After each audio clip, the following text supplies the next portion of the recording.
नमो नमः। सिद्धे शब्दार्थ संबंधे भाष्य वार्तिक में भाष्यकार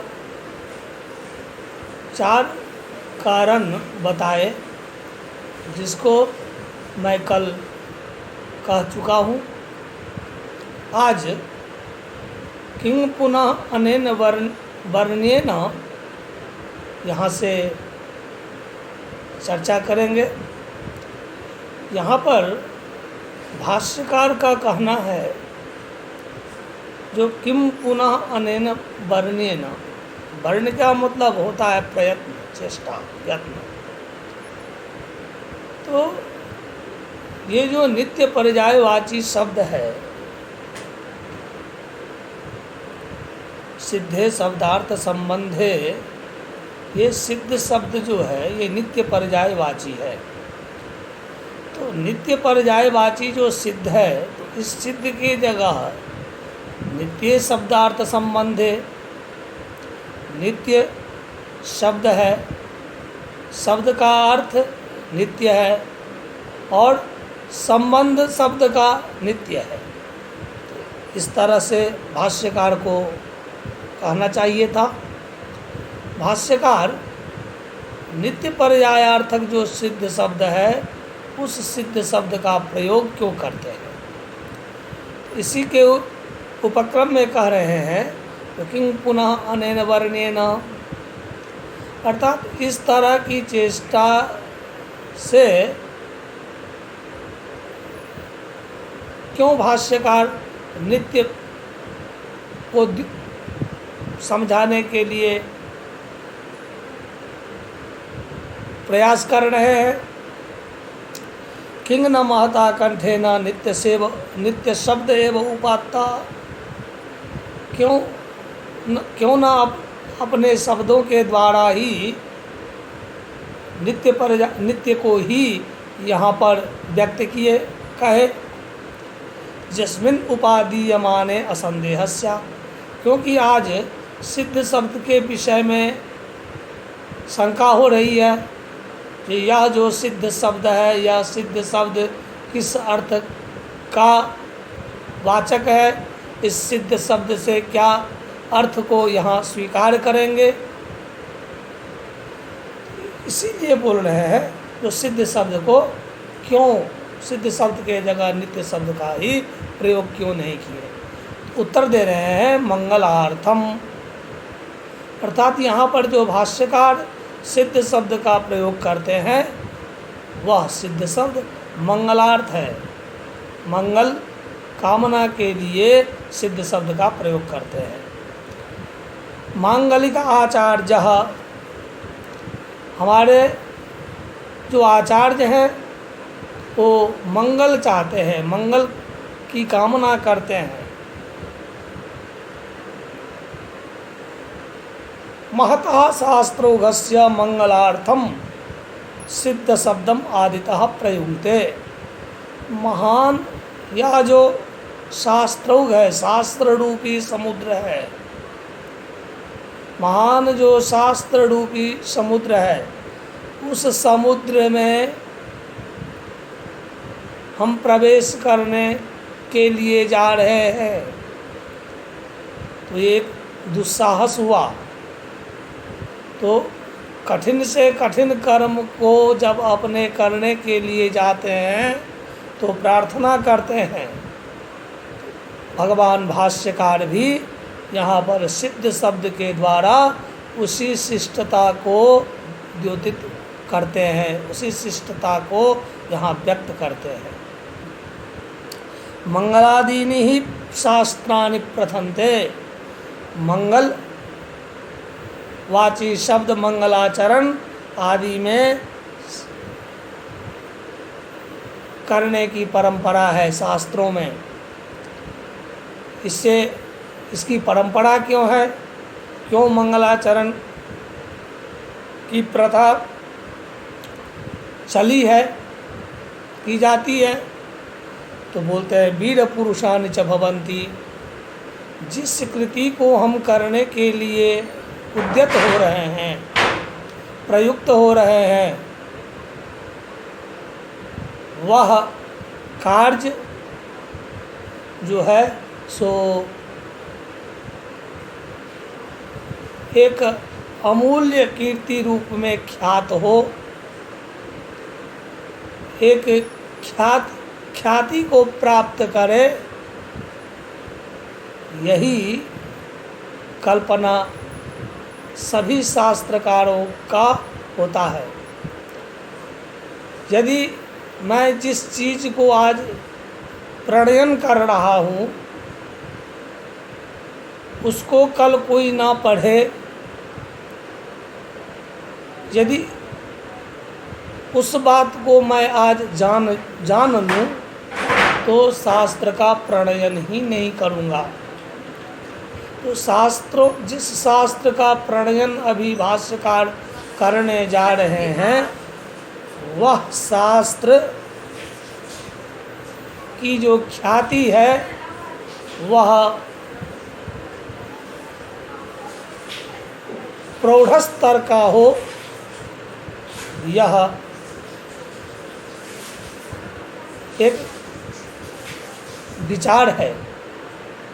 इसी को ध्यान में रखते हुए बोल रहे वीर पुरुषानि च भवन्ति आयुष्मत् पुरुषानि चाध्येतारश्च सिद्धार्था यथास्यु। और ईश्वर उपासना से, ईश्वर की स्तुति करने से आयु से लोग युक्त होते हैं। तो मैं यदि मंगलाचरण करता हूँ तो हमारे जो अध्येतागण होंगे उस मंगलाचरण को भी पढ़ेंगे, उससे उस ग्रंथ के जो अध्येता होंगे वो भी वीर पुरुष होंगे, वो भी ख्यातलब्ध प्रतिष्ठित विद्वान होंगे, आयु से युक्त होंगे। पढ़ ही लिए और आयु ही नहीं रही तो पढ़ के क्या लाभ। अध्येता रस सिद्धार्था यथास्यु। और अध्येतागण जो है वो सिद्ध रहे, नित्य हो, उनकी यश कीर्ति गाथाएँ पूजित हो, यही इसी के लिए मंगलाचरण की परंपरा है। इसी बात को यहाँ पर व्यक्त कर रहे हैं, इसीलिए सिद्ध शब्द को प्रारंभ में ग्रहण किए हैं। अयम खलु नित्य शब्द। अब फिर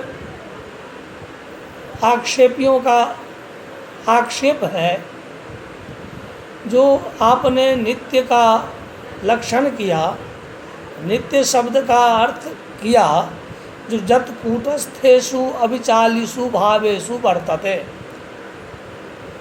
कूट पे रख करके जैसे लोहार या सोनार कूटता है,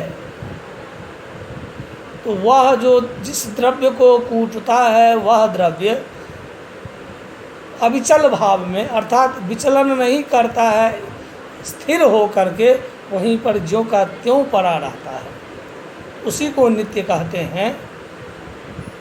यही तो नित्य शब्द हुआ। नित्य की परिभाषा तो यही है। तो किंग तरी, यदि ये नहीं है तो किंग तरी तो क्या है। तो बोल रहे आभिक्षण्य भी वर्तते। आभिक्षण्य अर्थ में भी आप नित्य को स्वीकार कर सकते हैं।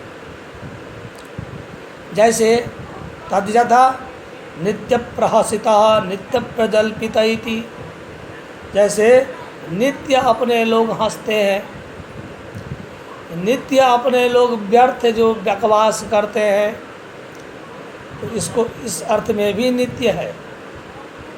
वो जो अभी कूटस्थेषु अविचालिषु भावेषु वर्तते, वह तो भाष्यकार ने कहा ही, किंतु नित्य की परिभाषा यदि एक वही पर यदि ले ले तो नित्य पढ़ना, नित्य धोना, नित्य खाना, नित्य पीना इत्यादि में वो जो नित्य शब्द है, इस नित्य शब्द का प्रयोग अपने लोग नहीं कर पाएंगे।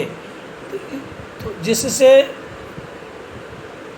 इस सब अर्थों में भी नित्य का प्रयोग कर पाए, इसीलिए बोल रहे हैं जो आभिक्षण्य में अर्थ में भी ये नित्य शब्द है।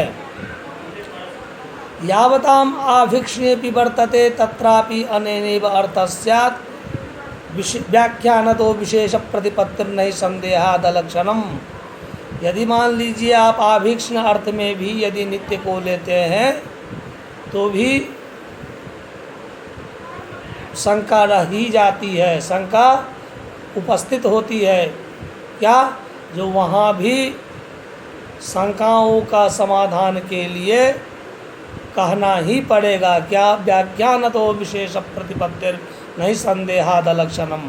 अर्थात जहाँ पर आप संदेह अनुभव करते हैं, जहाँ पर आपको संदेह होता है, उस संदेह का निराकरण आप करते हैं, करना चाहते हैं। उस संदेह का निराकरण व्याख्यानात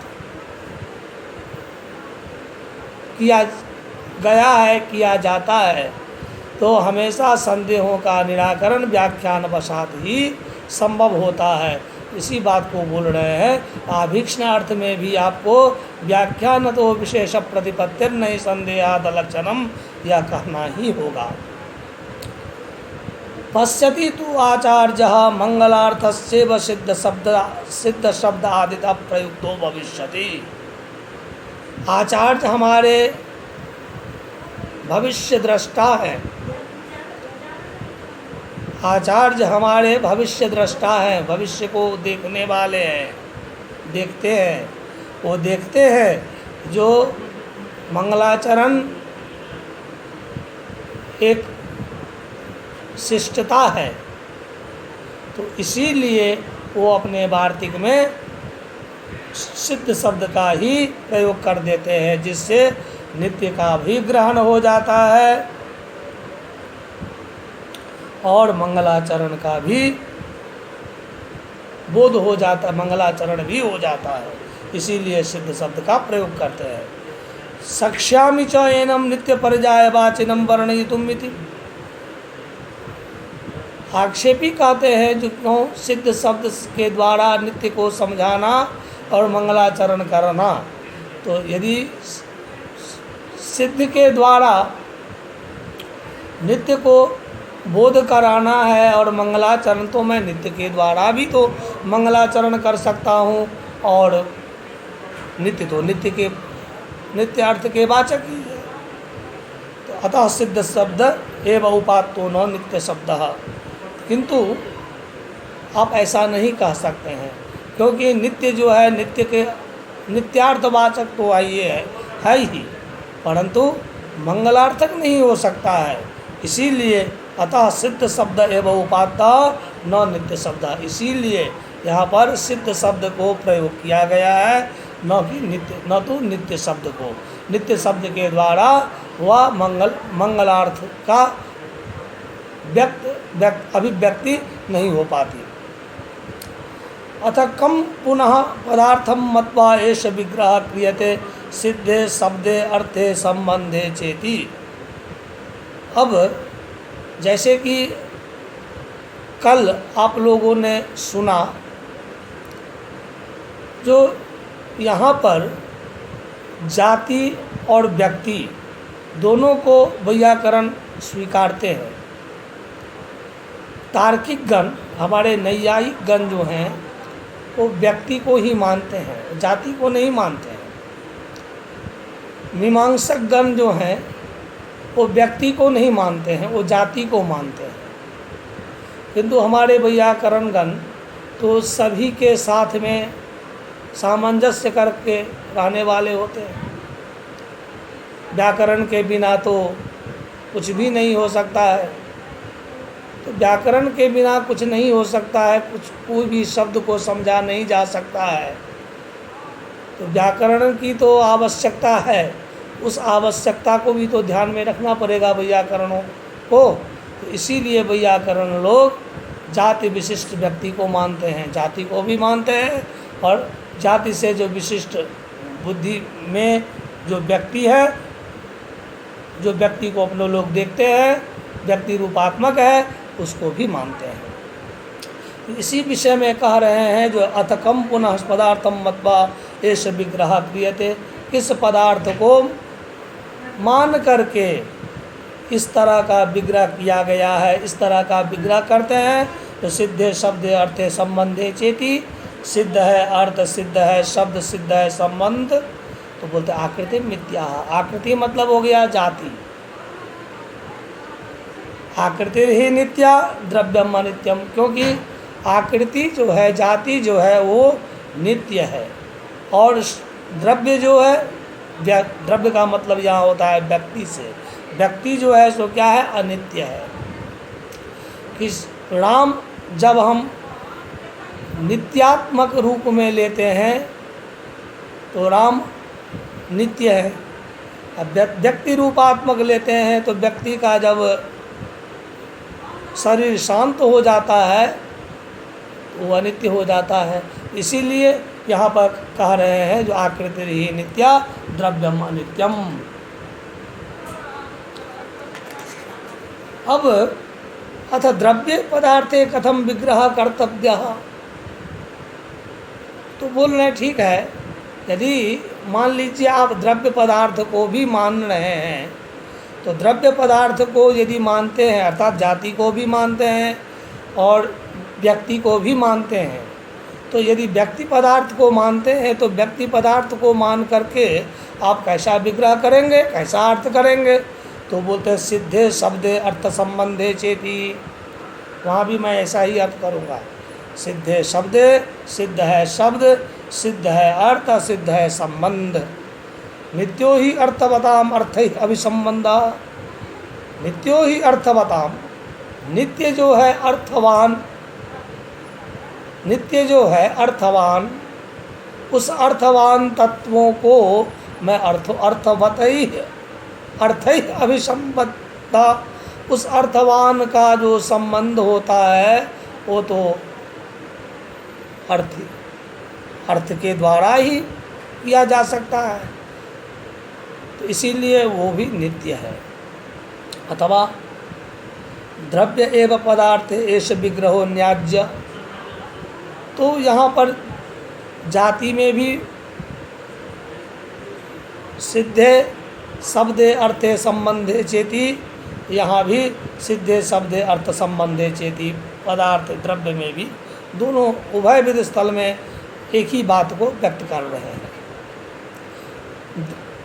द्रव्य में एक विशेष बात यहाँ पर बता रहे हैं, जो नित्यो ही अर्थवताम अर्थ ही अभिसंबंधा, नित्य जो अर्थवान शब्द है उन अर्थवान शब्दों का अर्थ के द्वारा ही संबंध होता है, अर्थ के द्वारा ही बोध किया जाता है।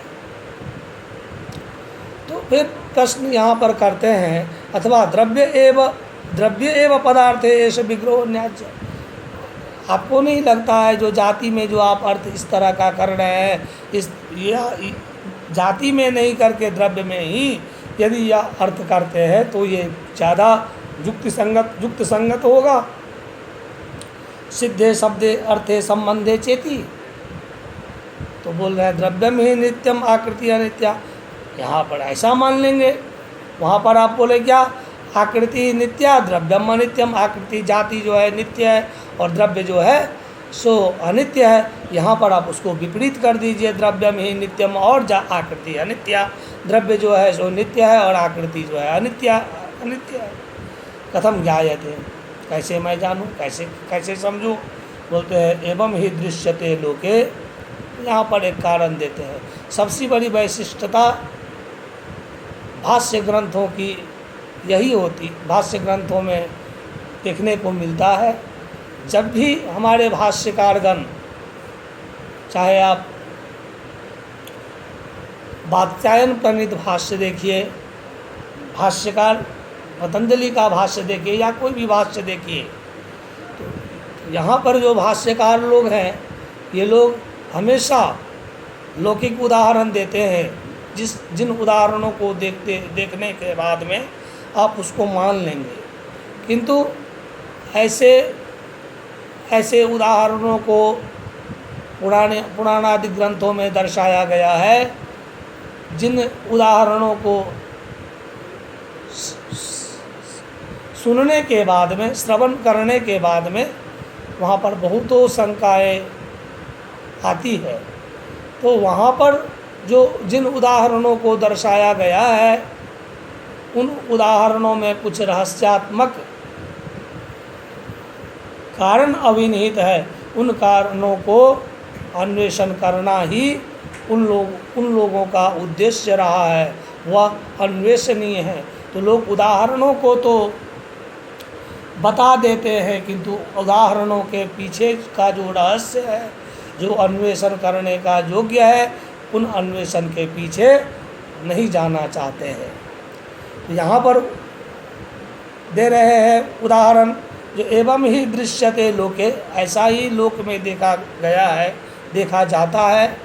जो वृत्त कयाचित आकृत्या युक्ता पिंडो भवति, मृत कयाचिद आकृत्या युक्ता पिंडो भवति। मिट्टी को आप लेते हैं हाथ में, उसको गीला कर करके गोल, जिससे कुंभकार बनाते हैं घटादियों को, तो उसको पिंड बना लेते हैं। पिंडाकृतिम उपपद्य घटिका क्रियन्ते, उस पिंड को बनाते हैं तो मिट्टी पिंड में बदल गया। उस पिंड से क्या बनता है, तो घट का निर्माण हो गया। घटिका कृतिम उपमृद्य कुंडिका क्रियन्ते, घटिकाकृति जो है उससे आप कुंडिका बना लेते हैं। नहीं, चलो घट की आवश्यकता नहीं है, कुंडिका बना लो। तथा वैसे ही तथा सुवर्णम कयाचिद आकृत्या युक्तम पिंडो भवति, सुवर्ण जो है वह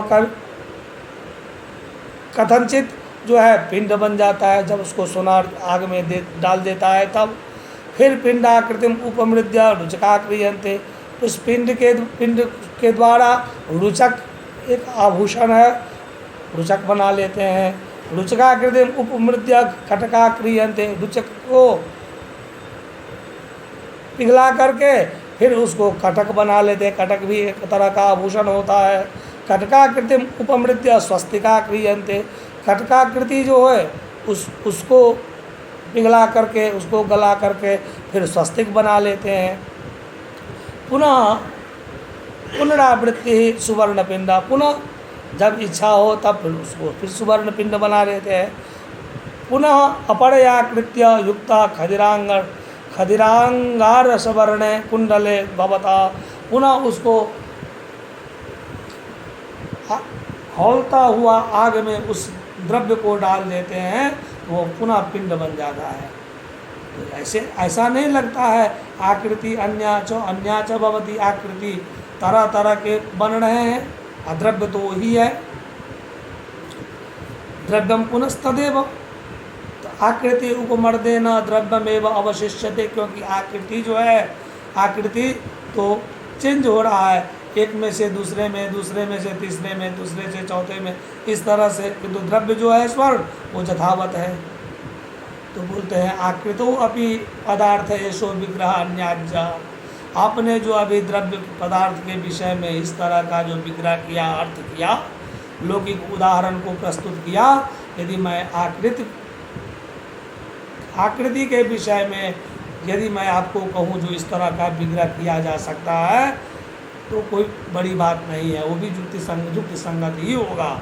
ऐसे तो सिद्धे शब्दे अर्थे संबंधे चेति ननु च उत्तम आकृति अनित्या, तो नहीं, न आकृति जो अनित्य अभी जो कहा गया था, बोलते नहीं, नितत अस्ति, इस तरह की बात नहीं है।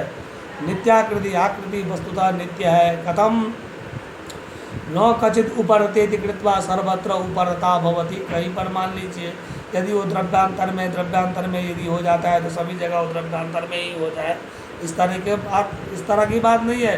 द्रव्यांतर स्थातु उपलब्धते, मान लीजिए जब हम स्वर्ण जाति की बात करते हैं तो स्वर्ण के द्वारा आप रुचक किए, रुचक के द्वारा कटक किए, कटक के द्वारा आप स्वस्तिक किए, वो जाति जो है स्वर्ण जाति वो तो हर एक द्रव्य में जो है उपलब्ध ही है, इसीलिए द्रव्यांतर में जो है वो उपलब्ध है ही, वो होता ही है।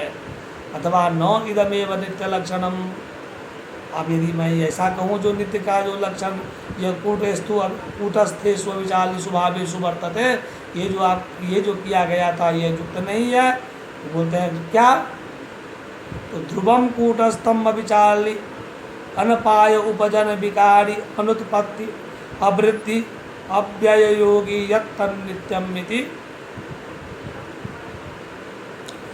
यदि मैं बोलूं नित्य का लक्षण करूं, नित्य का अर्थ करूं, जो नित्य उसको बोलते हैं जो ध्रुव हो। कूटस्थम अभिचाली, कूट में स्थिर करने के बाद में वो विचलन न करे। और क्या? अनपाय उपजन, उसमें से कुछ घटे नहीं, उसमें कुछ बढ़े नहीं। विकारी, उसमें किसी तरह की विकृतियां न आवे। अनुत्पत्ति, उसमें कुछ घटे नहीं। अवृद्धि, वृद्धि से रहित हो, अव्यय से रहित हो। तो इस तरह का लक्षण जिसमें घटित हो उसको आप नित्य कहते, उसको हम नित्य कहेंगे। तो बोलते तदपि नित्यम जस्मिन् तत्वम न विहन्यते। मैं उसको भी नित्य कह सकता हूँ जिसका तत्व जो है कभी नष्ट नहीं होता है। किं पुनस्तत्वम, आप उसको भी नित्य कह सकते हैं जिस तत्व का कभी नष्ट, जो तत्व कभी नष्ट नहीं होते हैं। तो ये तत्व है क्या? चित किं पुनस्तत्वम, तत्व क्या है? तद्भावस्तत्वम, उसका जो भाव है उसको मैं तत्व कहता हूँ। तेन भावस्ततलो, सूत्र है। तत्वम मतलब उसका भाव है, गो का भाव है, इसीलिए उसका नाम हुआ गोत्व। ज्ञान का भाव है इसलिए ज्ञानत्व, मनुष्य का भाव है इसलिए मनुष्यत्व, बोध का भाव है इसलिए बोधत्व। यही हुआ तद्भावस्तत्वम। आकृतौ अपि तत्वम न विहन्यते, आकृति में वो तत्व जो है सो नष्ट नहीं होता है। अथवा किंग न एतेन इदम नित्यम इदम अनित्यम इति जन नित्यम तम पदार्थम मत्वा एष विग्रह क्रियते सिद्धे शब्दे अर्थे संबंधे चेति। अब बोल रहे हैं ये जो आप एक बार बोल रहे हैं द्रव्य को नित्य, एक बार आप बोल रहे हैं आकृति को नित्य, आकृति नित्य बोल रहे हैं या द्रव्य नित्य। वस्तुतः आकृति नित्य है। यहाँ पर आक्षेपियों का कहना है जो इतना जो कर रहे हैं इससे बढ़िया तो एक ही बार कह दीजिए ना, जो अथवा किंग न एतेन इदम नित्यम इदम अनित्य नित्य या अनित्य, जो उभयविध शंकाओं से घिरे हैं। यहाँ पर एक बात होनी चाहिए क्या? जन नित्यम तम पदार्थम मत्वा एष विग्रह क्रियते। जो नित्य पदार्थ का द्योतक है, जो नित्य पदार्थवाची है, उसको स्वीकार करके इस तरह का विग्रह, इस तरह का अर्थ किया गया है जो सिद्धे शब्दे अर्थे संबंधे चेति। अर्थात वह जो नित्य पदार्थ है वह सिद्ध भी है। क्या नित्य पदार्थ है? तो शब्द वह नित्य है, सिद्ध वह नित्य है, अर्थ भी नित्य है और संबंध भी नित्य है। हम कथम पुनर्ज्ञायते, कैसे उसको समझेंगे? सिद्धा शब्द अर्थ संबंध स्थिति, क्योंकि सिद्ध है शब्द, सिद्ध है अर्थ, सिद्ध है संबंध। अर्थात मुख्य रूपेण जाति को भी यहाँ पर व्यक्त कर दिए। तो जाति वस्तुतः जो है सो नित्य पर्यायार्थक है।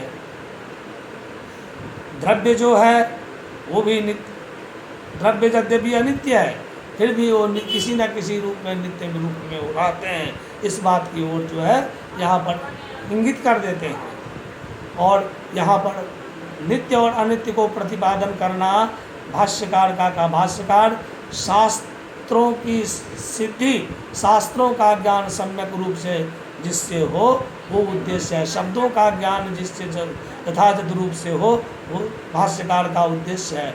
उसी उद्देश्य को रखते हुए कह रहे हैं कथम पुनर्ज्ञायते, कैसे पुनः इसको समझे? सिद्धा शब्दार्थ संबंध चेति, सिद्ध है शब्द, सिद्ध है अर्थ और सिद्ध है संबंधी।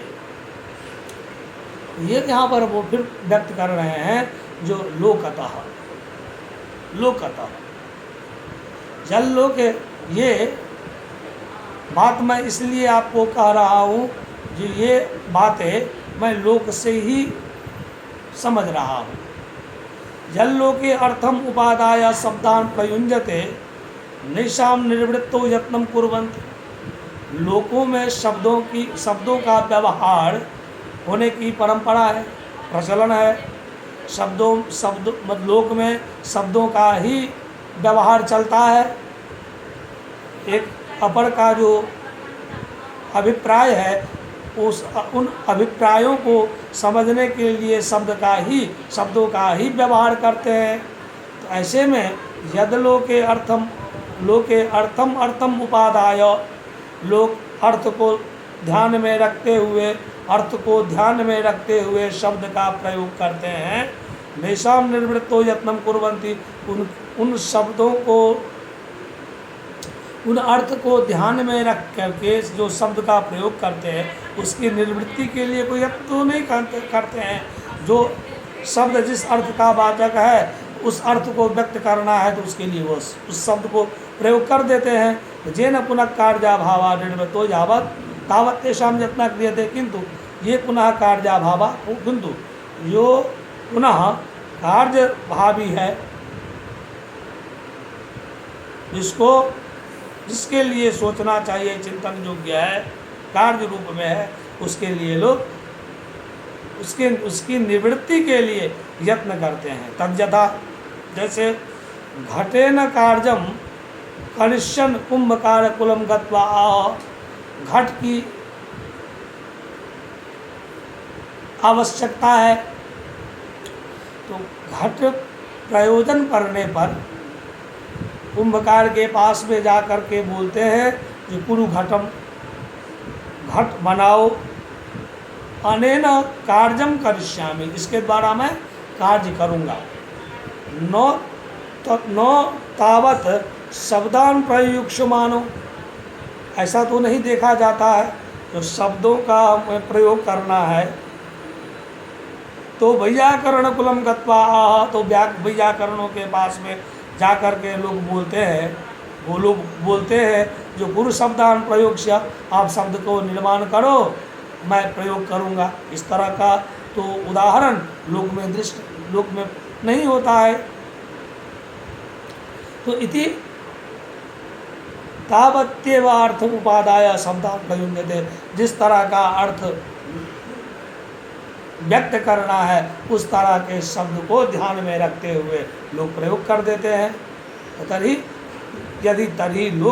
लोकेषु प्रमाणम किं शास्त्रेण क्रियते, यदि मान लीजिए आप लोक के द्वारा ही, लोक में शब्द का व्यवहार है, शब्द की परंपरा है, शब्दों के द्वारा ही लोग जो है चलते हैं, आहार और व्यवहार रूपी जो कार्य है उस कार्य का निर्वाह शब्द के माध्यम से ही शब्द को लोग जानते ही हैं, लोक में वो शब्द प्रयुक्त उपलब्ध ही है। तो फिर आप जब लोक को ही प्रमाण रूप में मान रहे हैं, स्वीकार कर रहे हैं, तो फिर ये शास्त्र की रचना किस लिए, फिर शास्त्र की रचना क्यों की जाती है, शास्त्र के द्वारा क्या होगा? तो बोलते हैं लोकतः अर्थ प्रयुक्ते शब्द प्रयोगे शास्त्रेण धर्म नियम, अर्थात यह दूसरा सूत्र हो गया था लोकतः, अब यहाँ पर तीसरा कारण दे रहे हैं लोकतः अर्थ प्रयुक्ते शब्द प्रयोगे शास्त्रेण धर्म नियम, अर्थात लोकतः अर्थ प्रयुक्ते, लोक से तो अर्थ का प्रयुक्ति, अर्थात लोक से अर्थ की प्रतीति होती है, किंतु शब्द प्रयोग है, शब्द के प्रयोग में किंतु शास्त्रेण धर्म नियम, शास्त्र को जान करके, शास्त्र के द्वारा उस शब्द को जान करके तब हम यदि व्यवहार करते हैं उससे धर्म रूपी नियम, जो धर्म ये मेरा धर्म है, इस रूपी धर्म नियम का परिपालन जो है होता है। इसी बात को कहते हुए कह रहे हैं जो लोकतः अर्थ प्रयुक्त, लोकतः अर्थ प्रयुक्त, लोक से अर्थ का प्रयोग शब्द प्रयोग है, और शब्द प्रयोग में शास्त्रेण धर्म नियम, शब्द प्रयोग के विषय में शास्त्र के द्वारा धर्म का नियम किया जाता है। किमिदम धर्म नियम, ये धर्म नियम है क्या चीज़? धर्म नियम किसको कहते हैं? धर्माय नियम, धर्म नियम, धर्म के लिए जो नियम उसको धर्म नियम कहते हैं। धर्मार्थो वा नियम, धर्म नियम, धर्मार्थो वा नियम, धर्मार्थ है नियम, उसको धर्म नियम बोलेंगे। धर्म प्रयोजनो वा नियम, धर्म नियम, धर्म है प्रयोजन, उस रूपी नियम को धर्म नियम कहते हैं। तो आज यहीं पर आज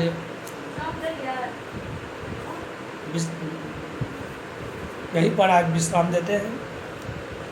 पुनः कल यथा लौकिक वैदिक सूत्र यहाँ से करेंगे। धन्यवाद। नमो नमः।